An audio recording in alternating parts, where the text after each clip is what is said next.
আমার হচ্ছে মহাখালী। এটা জ্যাম না, সামনে যে বাস ঘুরতেছে দেখে একটু ইয়ে হইতেছে। সকালবেলা তো এখন এতটা জ্যাম পাওয়া যাবে না, এতটুকুই জ্যাম।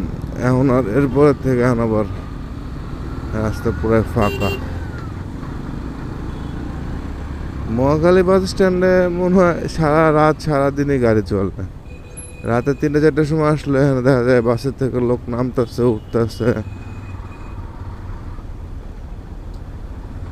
আর এইখান থেকে বেশিরভাগ লোক চলাচল করে। সাপোজ আমাদের মানে গোপালগঞ্জ, ফরিদপুর, খুলনা বাদে বাদ বাকি যত লোক আছে সব তো এই দিক দিয়ে যাওয়া আসা করে।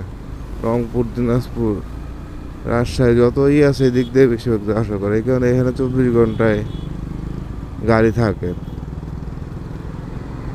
সাপোজ আমাদের ওইদিকে 11টা-12টার পর আর বাস পাওয়া যায় না, এখানে সব সময় থাকে।